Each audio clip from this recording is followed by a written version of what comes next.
I'm going to get started now. And for those of you who don't know me, my name is Neil McDonnell.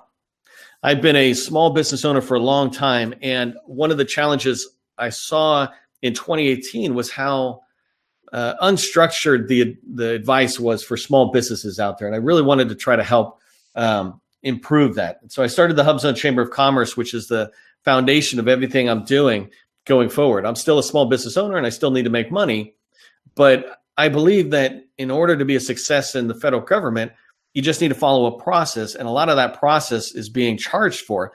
And so to me, you shouldn't have to pay to get in the game. And I'm just generating as much content as I can that puts it out there. I'm really driven to the small business success. If you want to beat your competitors and go to the next level, then certainly I think you should pay for that. But the basics of it, you shouldn't have to. And something like this that I'm sharing today is coming from my Small Business Success Club. The Small Business Success Club that I have are with members where I try to answer any questions they have or provide additional content on how they can move forward.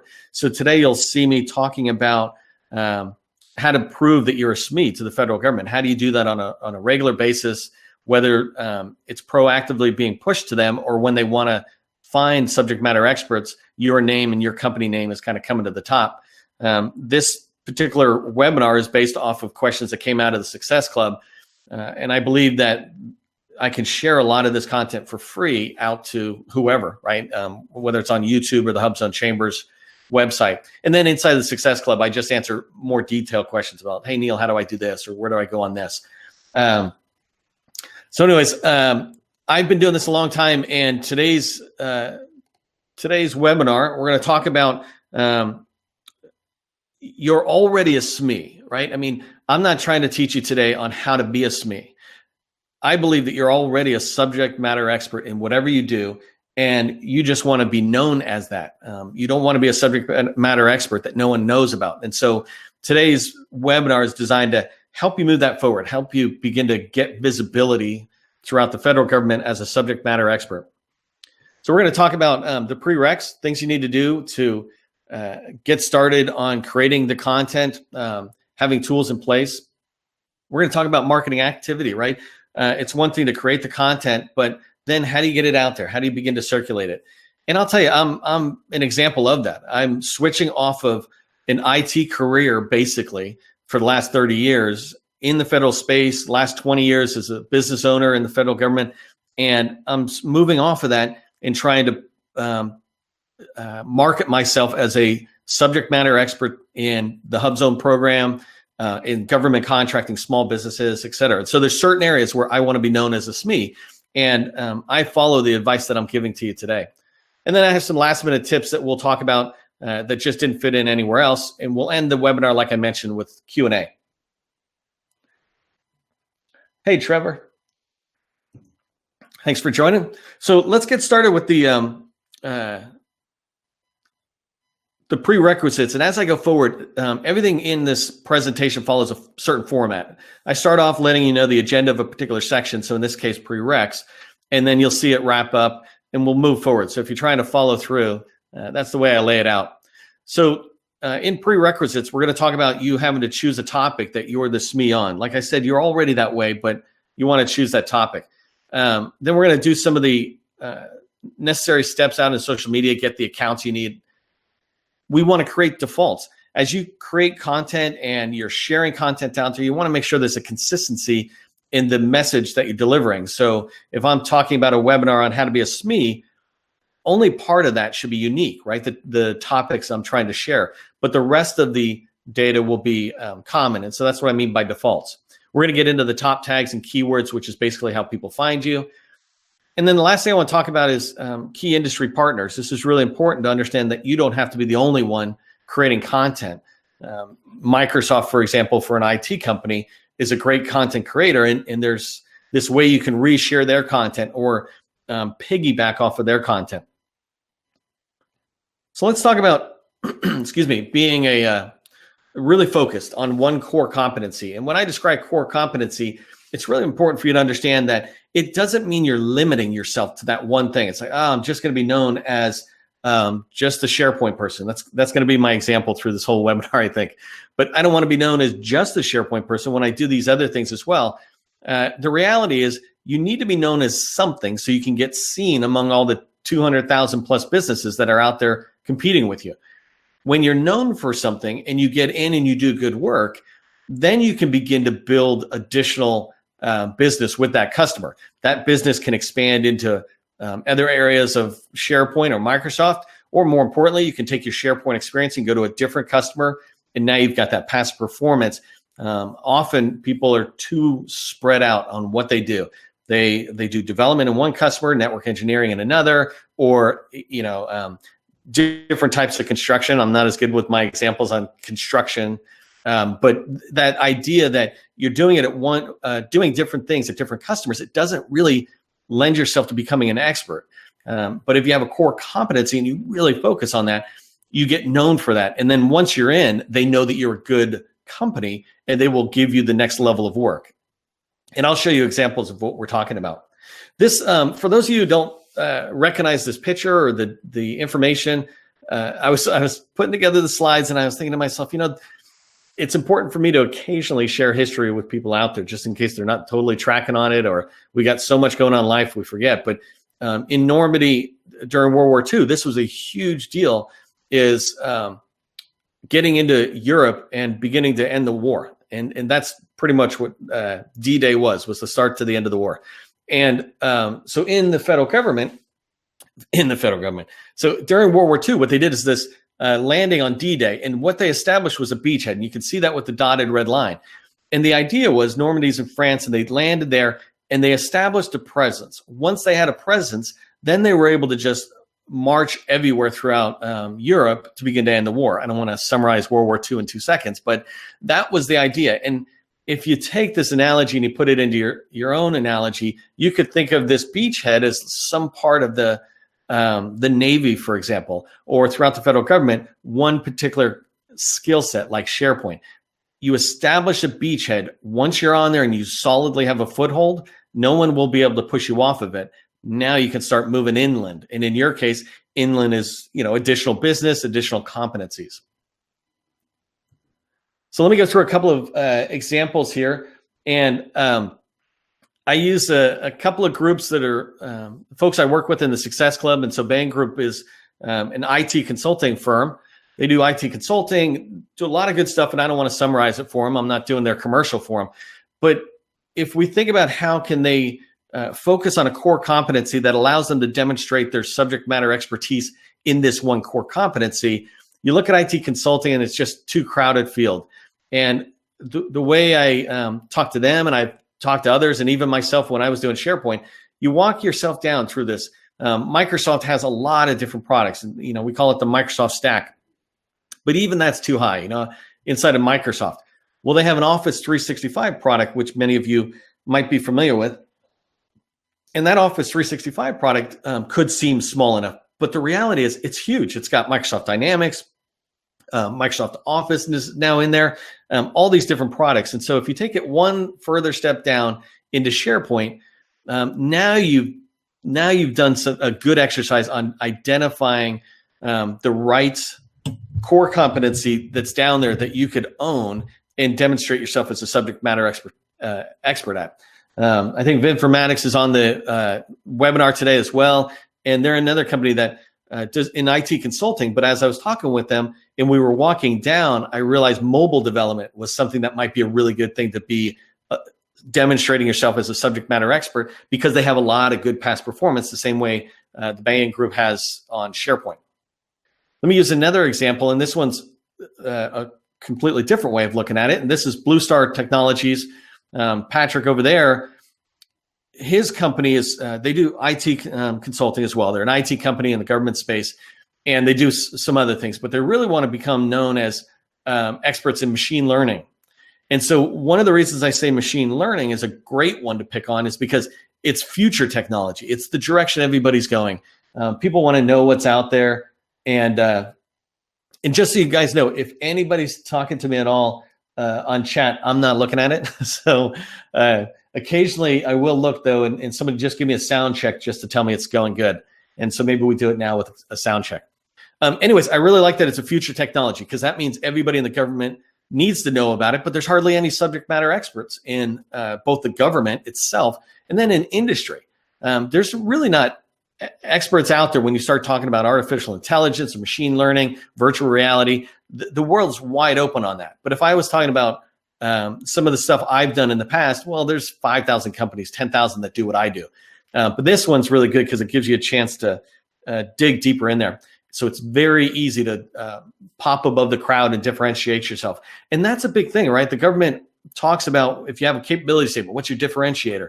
Well, when you start being able to articulate that clearly and in a way that they can drive right through and go, oh, no, I get it. You guys are the SharePoint people, or these are the machine learning people. You got a machine learning question. You should go talk to Blue Star Technology. So let me do one more example on this about how to drive down. And the reason I'm driving down this is that I'm looking for you to share with me in a second. I'm going to ask you, what's your core competency? If you pick something along the lines of what we're doing here, what would you like to be known as for the SME? Not what do you want to sell? What do you want to be known for? So this last one I'll show you is personal, right? I want to support small businesses out there with the HUBZone Chamber of Commerce. It's a nonprofit organization that I started, and the idea of helping small businesses is great, but there's 30 million small businesses, and that's too big for me. And I know that my focus is the government space. And so in government contracting, though, there's well over 200,000 small businesses, and they change constantly. Every year they're I don't know what the numbers are, right? I'm still trying to figure that out, but somewhere between 20,000 and 50,000 new government businesses are coming in, small businesses. And that's a lot. And it was still too big for me.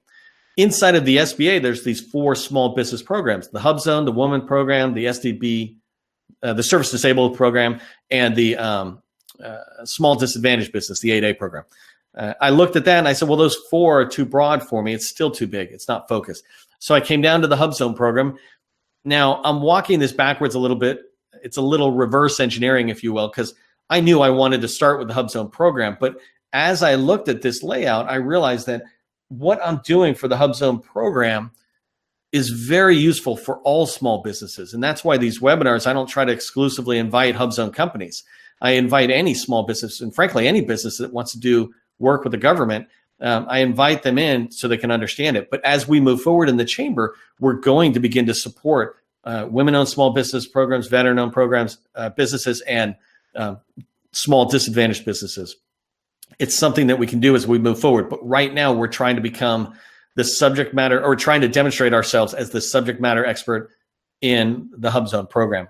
And I almost made a mistake there, excuse me, and I want to just correct it. It's really important to understand, I'm not trying to tell you to pick something that you want to be a subject matter expert in.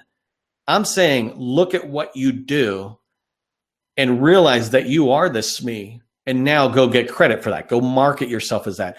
And so I do a ton for the HUBZone program, and I am a subject matter expert in there. There are other subject matter experts on the HUBZone program, but it's easy for me to differentiate myself because what I'm providing, I believe, is coming from a different angle and will help the HUBZone program. So let's go ahead and move on to your presence and some of the tools you need. It's important, and we're still in prereqs, right? It's important to understand we're still talking about what do you need to get in place before you get rolling. And so there's 4 or 5 things you need to focus on. Get your YouTube channel up and running. If you don't have it, you can go into Google and they just type in, how do I create a YouTube channel? And they'll tell you. I'm not here to tell you how to do all these things. You can join the Success Club and I'll tell you how. But mostly everything I'm going to talk to you about is free out there. I'm going to talk about LinkedIn, for example. You need to get a LinkedIn company page. Well, if you went to LinkedIn and typed in, how do I create a company page? It has a blog and a video that'll teach you that. You don't need to pay me or reach out to anybody else to do that. You can do that on your own. But you want to create a YouTube channel, that's for your videos. Your company page is where you're tying your company into the professional network that is LinkedIn. I'm completely, I don't like Facebook at all for business perspective, but the reality is many of the federal government buyers were pushed into Facebook and use Facebook, not LinkedIn. In fact, they're now trying to move more heavily into LinkedIn, but they're pretty entrenched in Facebook.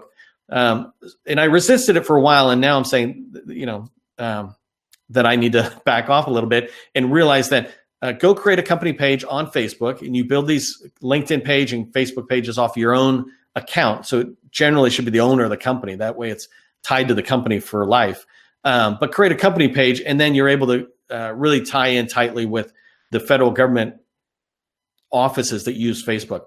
And the last one is create a blog environment on your company website, whether you're using WordPress or, I use Kajabi, or you could be using some of the other hosters that are out there. Create a blog on there. And a blog is not a post. It's not an entry. It's the tool part. But create a blog, and it's a place where you can start dumping some of this content. I recommend these 4 items because they're the foundation of sharing the information I want to talk to you about in a minute. Do me a favor and type in right now. Let me pause. I didn't pause before the slide. Tell me right now, for anybody who's on the call, what are you looking at for your SME? What are you a SME in? Let me just see some of those entries in there. It also lets me take a break for a second and drink some water.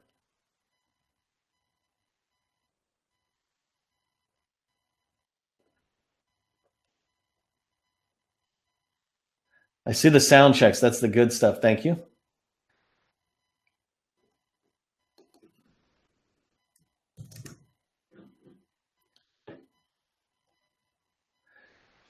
Thanks, Holt. I had a slight delay on seeing stuff and wasn't sure if my screen was frozen. Okay, so we're seeing obviously SharePoint data visualization. That's really good. That's very tight. International project management. That's interesting. Be interesting to see that. I'm assuming that's kind of like following the standards out there. Behavioral threat assessment and threat management. That's a really tight one.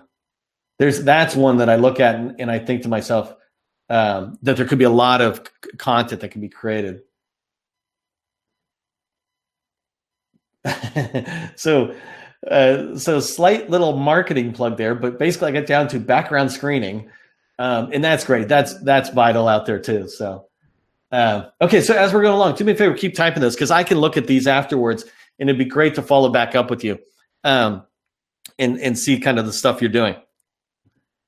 So let me talk about some of the descriptions. I was mentioning that as we go forward, we want to have default descriptions. And before you get started creating content, you want to create this default description that'll help people understand your content. Here's an example of mine, and don't try to read it. It's small, but it's on YouTube. It's on our YouTube videos. And so you can go out there and look at my descriptions on my videos, and you'll see this towards the bottom that it's repeated each time. And so definitely go out there, and when you're looking at it, 2 things: subscribe to the channel, please. And then the second is feel free to use any of this as a template for your own. I do not mind you borrowing it almost completely. Just change the word Neil to you. So in there's a couple of sections. There's an about Neil. I want to share, in my case, I want to share about me. I'm trying to establish myself as the subject matter expert for government contracting, small businesses. So I want to share a little bit about me. I share a little bit about my Small Business Success Club. So the Chamber is, you'll see this in a little bit, but the Chamber is my free content. Success Club's where I begin to generate a little revenue. So I share a little bit about that. And then I talk about how you can connect with me and follow our organizations on social media as well. So we're very passionate about driving all small businesses to the HUBZoneChamber.org website, www.hubzonechamber.org website, right? And the reason we want to do that is because that's where we put free content, tons of free content. And like I said, I don't want people to pay for anything until they maximize the value of the free content and they work their way forward. And in the Success Club, people can get some of the other access. But you'll also notice down at the bottom here, I've got access to our podcast. I'm not talking about podcasts today. That's a separate webinar that I do. But it's important to be able to take podcasts. They're no different than a video. They become the source of all your other content, which you'll see in a minute. But whatever you have, whatever links you have, you want to be able to put them there so they're driving people back to your main sites. So I mentioned this already. Go check it out on YouTube and subscribe, please. So the next content we want to worry about is the hashtags. They're called hashtags in some areas like Twitter and LinkedIn. In YouTube, it's just tags at the bottom. It doesn't matter what it is. They're basically keywords, right? And so inside of your DSBS profile, if you've done that correctly, you've filled out the 25 keywords that they allow you to have. And that's really important. It's 25 keywords that are in there. Those 25 keywords should be the things that if somebody goes to Google and types them in, they're finding you. And in DSBS's case, you can go in there and they have the same Google type functionality. By the way, a side note, the DSBS course that I created is available for free on the HUBZoneChamber.org website. If you haven't taken this course, do it. It's only, I think it's 6 hours of content, but it's only a few days for you to go from 0 to 100 on your DSBS profile and just making it rock, make it look really good. So the same thing, DSBS feeds into your capability statement. So the keywords that you're using should be peppered throughout your capability statement. If I look in your capability statement, Kit, for example, from Bain Group, it should say SharePoint in there. You know, there's a couple other keywords he'll begin to use, but these become the hashtags that are out there. Even though I'm saying focus on SharePoint, another keyword he might use in his default content are the ones he wants to be known as above SharePoint. So Office 365 or Microsoft. And then same thing on the website, the capability statement, DSBS, and website. Those are all three passive marketing tools that should have a similar message and a similar set of keywords throughout. The look and feel is different, but the message and what people see when they go from one to the other should be consistent. So like I wrote here, think Google when you're thinking about your words. It doesn't take a lot of extra effort on it. So that was the defaults, the content, the description, and the tags that you have. The next thing you want to focus on is industry partners. And I go through these examples of showing you how you can create your own content. You're a subject matter expert. It shouldn't be that hard to reach right into your brain and you pull out the ideas for creating content, which we'll talk about in a minute. But there is absolutely nothing wrong with working partners and borrowing their reputation. So here's a screenshot I did off of Bain Groups, and they just happen to be my go-to people today. Well, I guess we're recorded, so for forever, Kit. But they have this section that talks about the companies and supported solutions that their company is an expert on. And obviously they're focused on SharePoint, but as I look at this is a perfect example because all of these companies, whether it's Azure is Microsoft's, right? So Azure, SharePoint, and Office 365. Salesforce is a huge company. So as Kit and his colleagues are trying to demonstrate their expertise out there, they're going to focus on SharePoint, but you have the ability, and I'll show you later on examples of how I do it, but you have the ability to go to any one of these customers, or excuse me, manufacturers, and they're generating tons of content. And so you can go in and grab their content. You never really want to reshare it. That's not helpful to anybody. You might as well just share a link and it's off, right? But you can go in and summarize it and say, here's what they're talking about. And I'll show you that in a minute. But remember your partners. You want to, just like you want to put together a list of keywords that are out there that are related to your business, you want to also put together a list of partners. And you could be in construction and talk about tractors, or part manufacturing. It's not limited to just this IT world. Whatever business you're in, guaranteed there's manufacturers or larger industry partners that you can be tackling. Okay, so we talked about the prereqs. I just want to wrap it up with this, that it's vital that you make sure you choose your topic. A lot of us are good at many things, but as we move forward and we're trying to prove ourselves and get ourselves visible, frankly, you want to pick one topic and just drive through it so that everything you do is along those lines and people begin to get used to coming back to you for that. The other ones are self-identifying with what I just said. Just make sure you put them in place. If you have any questions on how to do these things, I mentioned that Google and YouTube and LinkedIn, Facebook, they all have help and videos that you can watch to learn how to do it. So don't hesitate. Use Google and type in, how do I create a YouTube channel? And you'll be good to go. Okay, so let's talk about creating the content. This part, we talked about getting the prereqs done, and now we want to talk about creating content. And I drive bulk content creation, and that means this idea of thinking about it. So today we're going to talk about the content planning process. We're also going to go through a lot of sample content. It's really important for me to show you how I put some of this content together and how I can quickly do it. I'm going to walk you through a single content outline. So I'm going to talk about planning a year's worth of content. And I know it sounds like a lot, but it really is manageable when you're the subject matter expert. but planning a year's worth of content. And this third bullet is about taking that one piece of content and then outlining it so you know what you're going to do. And then how to deal with the partner content. How do I go find it? Maybe how can I share some of it? So let me get started with, before I get too far into the examples, I just want to share the process that I recommend you follow. I mentioned you start with a year. You want to think a year out, just so you're committing. You're committing to a lot of activity, and you're able to schedule a lot of this content out. If you think a year ahead, then you could get together with a couple of your colleagues for 2 hours, brainstorm the content for the whole year, and then as you go along, you can bulk prepare it. And there's tools out there, we can talk about it later, to automate this, but you can manually have it all ready so that you can just start dropping it every week. And that's the delivery cycle you're looking at. So within a year, I say there's 5 seasons. As we go forward, we can talk about what does a season mean. But basically, to me, I just took the year and took away 2 weeks for vacation. Now I had 50 weeks, and so I divided by 5 or by 10, and I have 5 seasons, and that worked out really easy for me. I think 10 videos on a particular season is great if you want to kind of wrap them together, and I will show you examples on that. So inside of the seasons, like I said, you have 10 episodes, and those episodes are basically be weekly drops that you can put out there. These weekly drops, they start with YouTube, and that's what I'm recommending today. You can start them any way you want, but I'm starting with a YouTube video.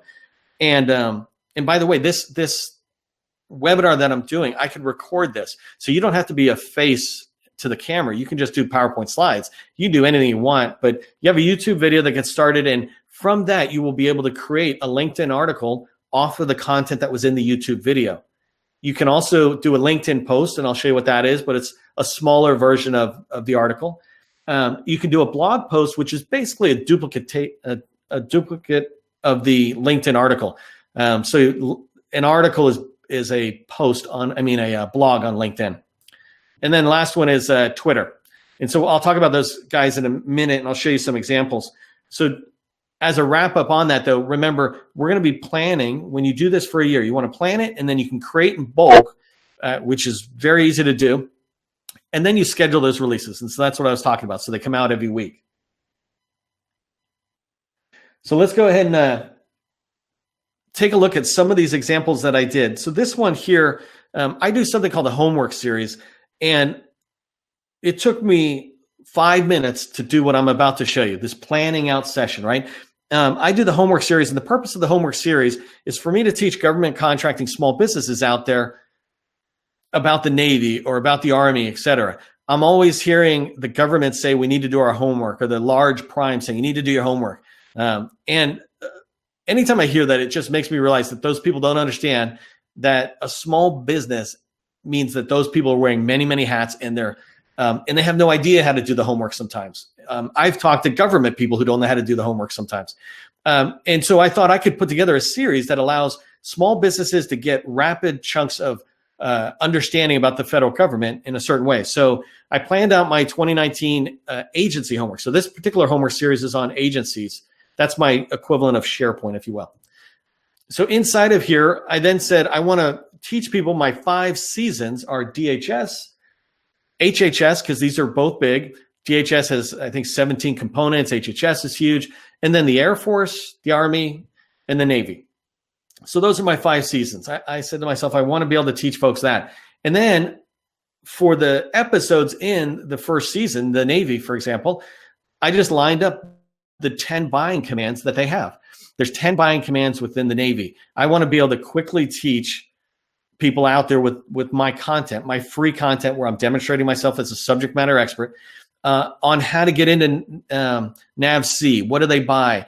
Who are some of the people to talk to? Some of those key things to do for me, I can do some interviews with some of the folks at NAVC. But either way, you notice what I just did, right? I planned out the 2019 year. I picked my 5 seasons. In my case, it's 5 agencies. And then for one of those seasons, I broke down the episodes into the 10 episodes or 10 weeks. In each one of those weeks, we'll have particular content that'll be helpful. Now let's look at this from a different angle on the Bain Group and Microsoft SharePoint. And I didn't coordinate this with them. I just took a stab at looking at this and saying, okay, what would I do with them for that same process? So with them, I look at it and go, okay, this year I want to be known as a SharePoint SME. I want our company to be known as the SharePoint SME in the federal government. And some topics, seasons, or you might think of them as themes, but the seasons I have are what's new within SharePoint. Microsoft is always dropping new features, releases, et cetera. They always have all these updates, and it's hard for industry folks to stay aware of it. And it's certainly hard for the customer to stay aware of it. One thing to keep in mind about this, by the way, is when I'm trying to be a SharePoint SME, I'm not trying to prove I'm a SME to the peers throughout the country. What I'm trying to do is prove we're a smear to the government buyer. And so they need to know what's new. Another one I thought was useful is I could do a season about third-party tools that are tied into SharePoint. SharePoint training and adoption, how to get people to really use it, could be another good season.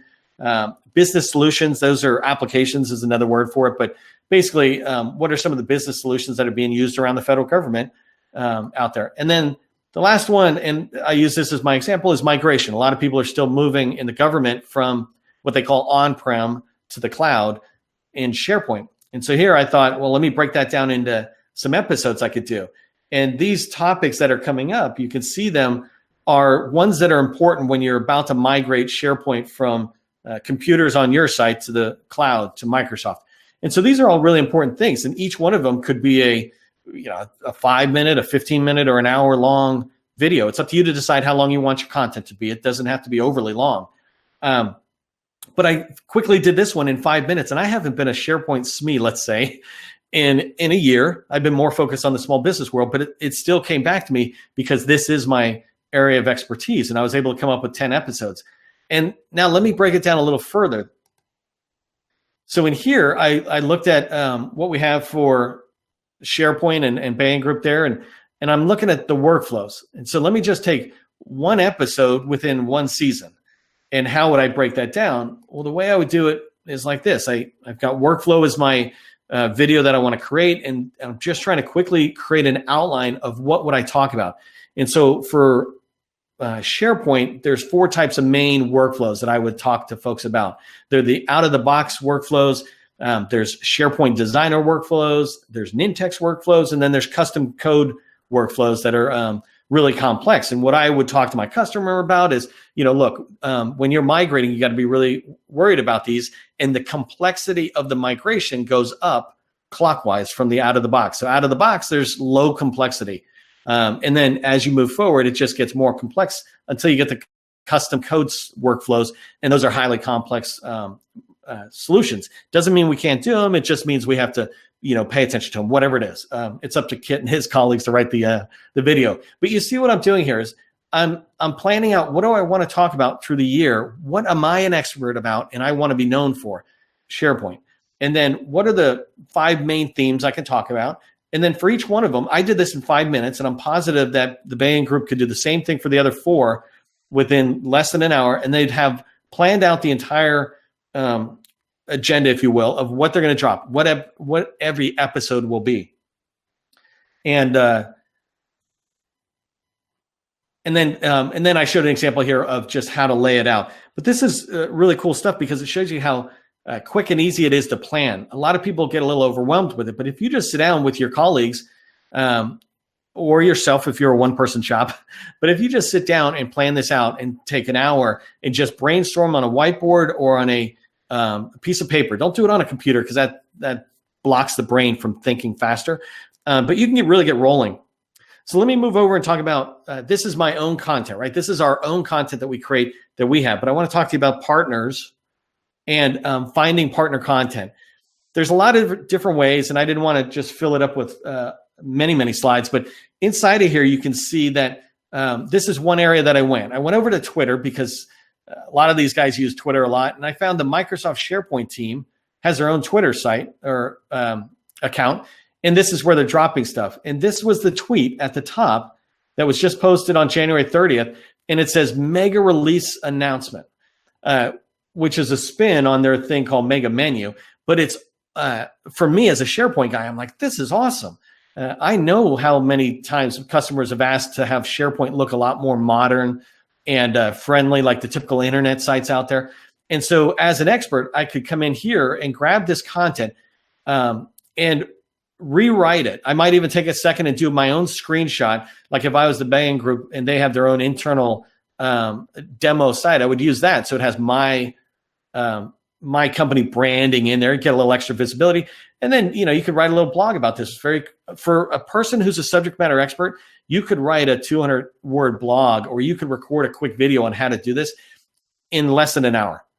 So the ability to put this stuff out fast is really good. I did want to point something out though, down here at the bottom, and I didn't highlight it, but it says 181 at the bottom here.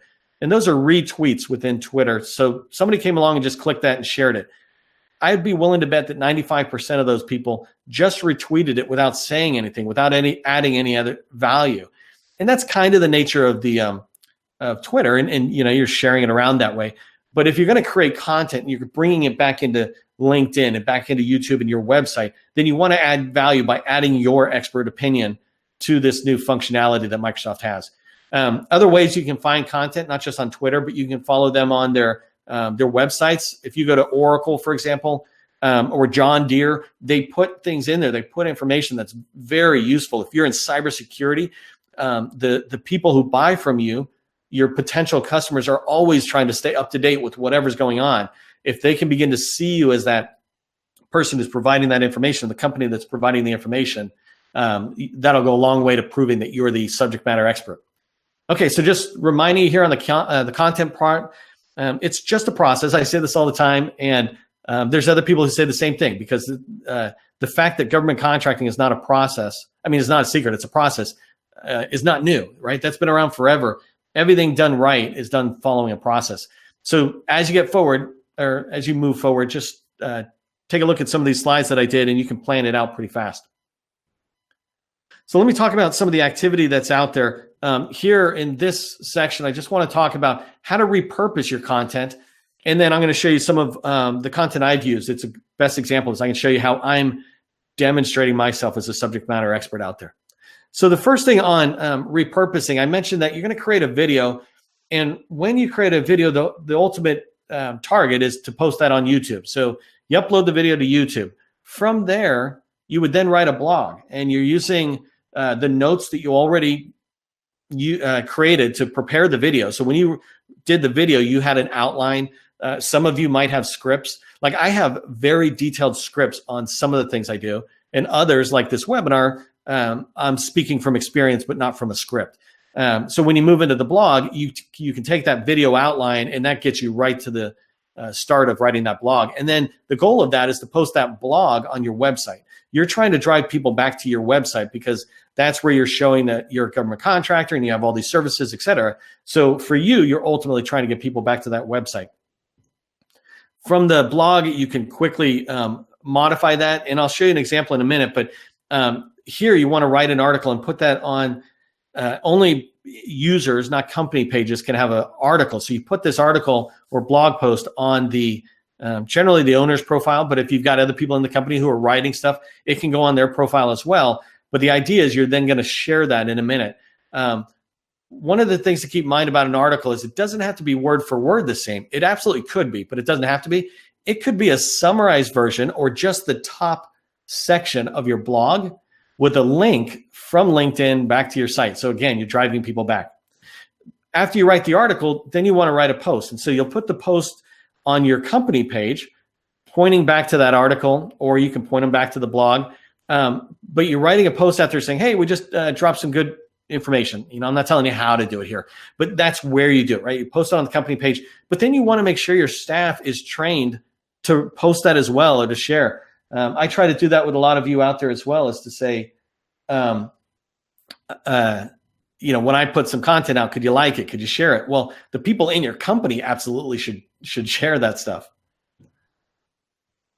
And the last one you can do is you can write a tweet. And so with Twitter, you can put stuff out there. It's funny. I find a ton of our engagement is on Twitter as it relates to small business specialists and PTAX, things like that. So it's great visibility out there, where I find for me, the IT professional, the individual, they tend to be on LinkedIn a lot more. So anyways, you see this process of repurposing a content. You only really create content once when you create the video. Then you're just writing it in different ways. let me show you what I've done on some of my stuff. So this is my YouTube channel. Again, please get out here and subscribe.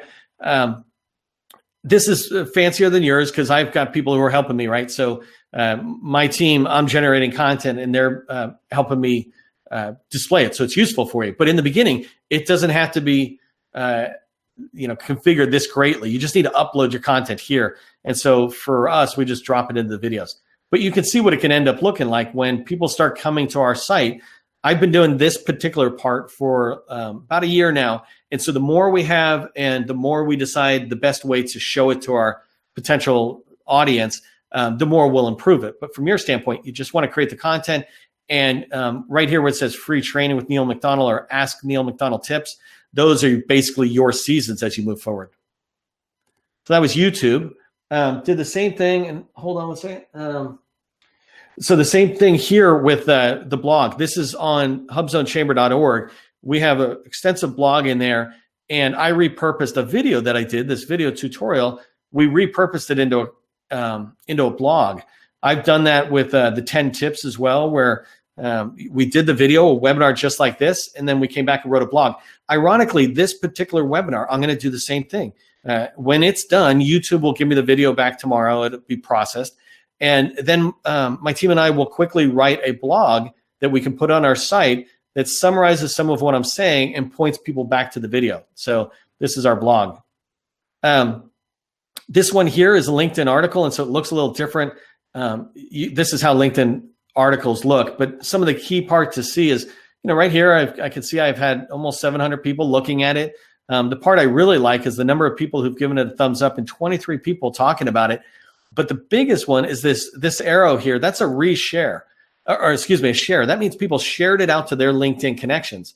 That's a big deal. It really helps us get visibility. And so as you put articles out there, you're able to take advantage of tools like LinkedIn's native capability for people to share. Maybe people aren't going back to your site or YouTube, but they do see it on LinkedIn. So the idea is you're trying to get on different platforms. So where people want to see information, you'll be there.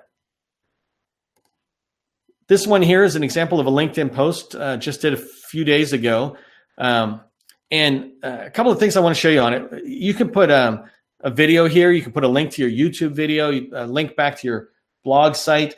And let me just do a quick sound track. Trevor, if you can just do it good or something on there. Anyways, some of the things to notice about a LinkedIn post is that the content is far smaller, right? So I just did small content, and I'm trying to drive people back to where I want them to go. In this thing, though, 5 days this post has been up, and I've got almost 2,000 views of it. And that's awesome, right? That's the kind of visibility you want. It doesn't mean you're getting new sales. It's just one more thing where people are becoming aware of you. And as you do this for a while, you'll begin to get, thanks, Trevor, you'll begin to get known as the SME in your space. So one other thing I really liked about LinkedIn posts, though, is I wanted the Department of Homeland Security. I really wanted the Department of Homeland Security, anybody who's tracking that, to see this. And so that's a link in there. This one here, Kirsten Nielsen is the head of Department of Homeland Security. Kevin Boshiers is the head of the OSDB, the Office of Small Business Director. They're out there. I put a lot of people's names in there, and you can do this with LinkedIn. And the idea is, hey, Joe, you were mentioned, or in this case, hey, Kirsten, you were mentioned by Neil in this post. It's a little thing, and you don't want to do that a lot. In this particular case, it totally made sense for me to do it because I was saying, good job for you guys. She and her team led them in this direction, independent of anything else. She's in charge. And so I wanted to say kudos. So it's the right time for me to do it. You don't want to abuse it, but it's a great power inside of these native tools. And so the last one here is on Twitter, just showing you that inside of Twitter, you do it a little differently. You all are attending this event that I put out, and we shared it in different spots. And keep in mind, I've been doing this for a while, right? And sometimes I have no likes, no reshares, and it's like, that's all right. But I put it out 11 hours, and by the time I did this screenshot, I had, I think we had over 70 people registered for the event. So it was a fast turnaround event, but it's the ability to put this out. And this particular one doesn't show you people are sharing a lot, but we've got a lot of tweets where Government people are sharing our stuff, which is awesome. And so as you begin to become known and reliable through and this is why you want to calendar your stuff out or plan your content out. As you begin to get known, then more and more people will trust that what they share from you is relevant and reliable. So that one where we just talked about content repurposing and showed you some of the content, it's important to understand that although this sounds like a big thing, it really is not. It's very doable. It's just like any other project you would do out there. And so you just want to plan it. This webinar is about just giving you a heads up on something you can do to make yourselves shine above your competitors. That's really what it is. When you think about it, what are you doing right now that differentiates yourself? Besides writing a box on a proposal that says differentiator, right? It'd be great if every week that you've got these tools out there passively proving that your company is the subject matter expert in machine learning or in mobile development or some of the other ones, or custom fabrication, installation, and maintenance for harsh environments, which I just read off the chat. So we want these ones to be out there, and I highly encourage you to do that. I want to just go through some last minute tips here for you, and let me do a time check. Okay. It's really important when you're sharing a lot of this content that mostly you're trying to tell them what to do or what's up there, not necessarily how. I lean a lot closer to sharing a little bit of how, but the reality of the how is you want them to come back to you for that. So an example is, I didn't tell you exactly how to create a YouTube channel, right? I just told you go create a YouTube channel. Now, I'm nice enough to tell you go to Google and find it there, compared to you coming to me and paying me to do it. Not that you can, I don't do that, but that's that idea is you want them to come to you for the how, you're sharing the what. Quick little thing in sales, if you've never heard this before, features like SharePoint has a document library and it's got calendars and events. Those are features and they tell, but they're not compelling. Stories sell. So when you're putting some of your content together, keep in mind that if you could share a story out there or show some of your content, that would go a long way to demonstrating yourself as a SME. WIFM is what's in it for me. In your case, you want to be answering that question. What's in it for them? Whenever you're creating content, it doesn't matter what you want to share. You want to think, what's the value they're going to get from what you're sharing? If you can't come up with that, I would slide that topic off the table. Okay, giver's gain is a big one to me. Do unto others as you want them to do to you. Or like Gary Vaynerchuk, a big social media guru out there. He talks about jab, jab, right hook. And the whole point is jab, jab, jab is give. And right hook is ask. And so what I'm recommending is you jab like 10, 20, 30, 40, 50 times before you ask for something. You're trying to give this content with no expectations of anything in return. And that's pretty much a quote right from Gary Vaynerchuk. RFI and RFI content, I'm saying that this goes two ways, right? You can use content that maybe you're putting into a proposal where you're telling the government some unique thing about you or how you would approach a particular project. Well, then you can just turn that into a video piece of content that you can put out. On the flip side, you can take some of your content and bring that into your RFI and RFPs. So resource links, another great way to put content out. You can just put together a series of links. And I think I've done that a couple of times where you're mashing up information that would be hard for people to find. You make it easy for them to find through like this set of resource links. Another idea for you, and I'm just saying this kind of fast because we're kind of at the time here, is create a non-original playlist, meaning not your content. An example for me is on the HUBZone program, I go out and I try to find all these videos that are about HUBZone certification or whatever. And if I watch it and like it, I put it into a playlist on my YouTube channel. So I make somebody else's content available on my channel.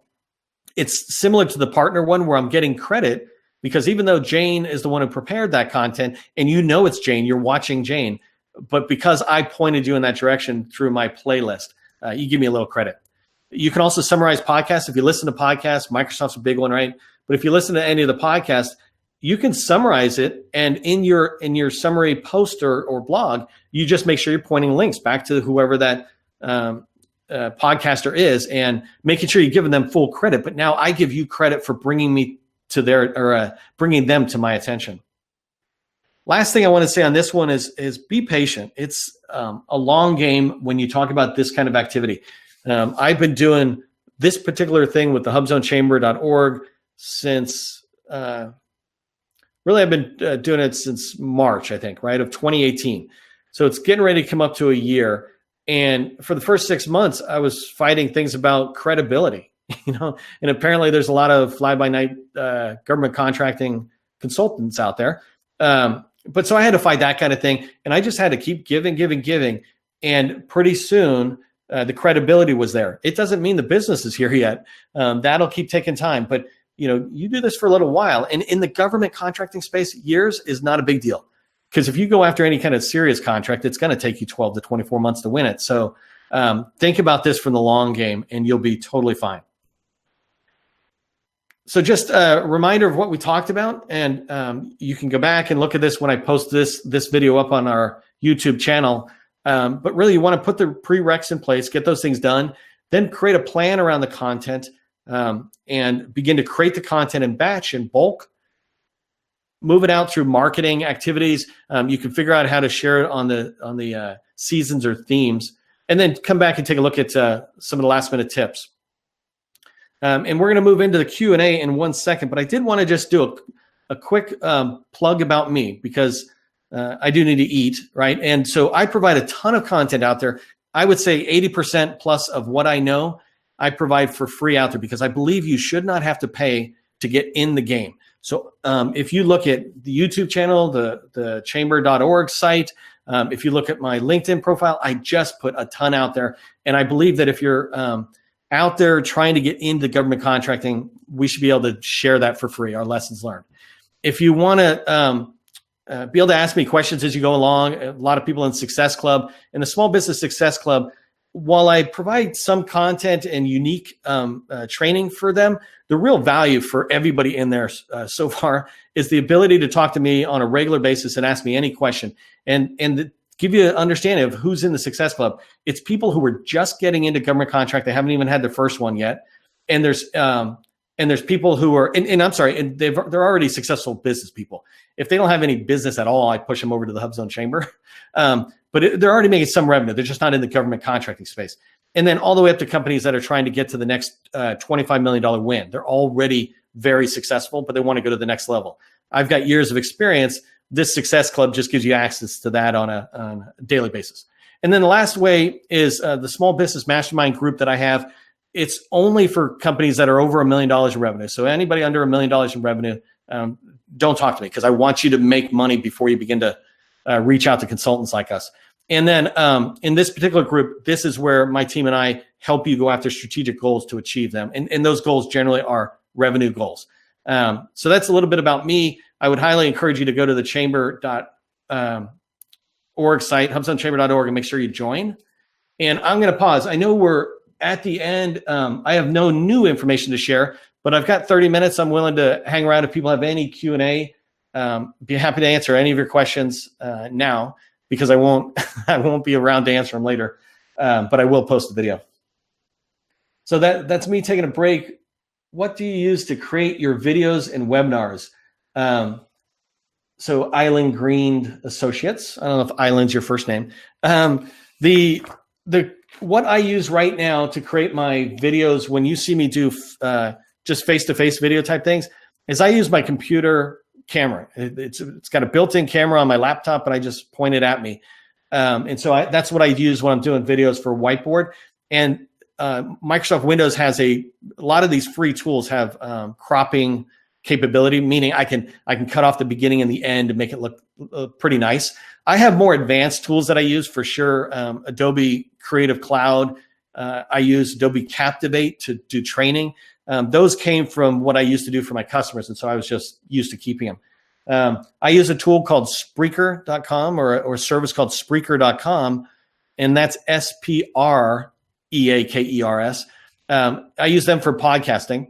I use a tool for my blogs. When I record a video, like this video here, I'm doing on YouTube Live. So YouTube gave me this for free, right? The ability to use their tool. I'm not paying any money.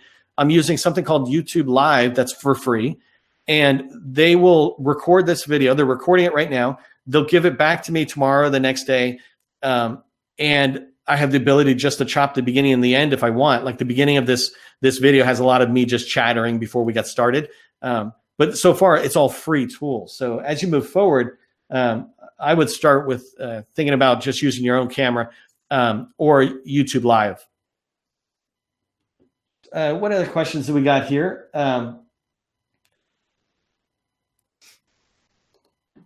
So I don't know if my thing's freezing up. Just let me know if there's other questions out there I can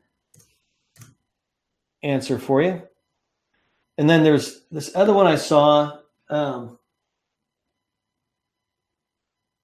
So somebody's asking too about, I saw this earlier, somebody was asking about the, on LinkedIn, there's showcase pages and company pages. If you're just getting started, I would not use showcase pages. I would use your company page only. I've actually experienced or explored this for 6-7 months or something, where I have the company page for the HUBZoneChamber.org where we put a lot of content, but then we wanted to share a lot of content related just to the Navy, some to the Army, et cetera. And we got off to the races. We were doing a lot. We were doing a ton in there, but it began to get a little too overwhelming for us, actually. And so what we're talking about doing now is taking those LinkedIn showcase pages and probably wrapping their content back into our main HUBZone Chamber company page.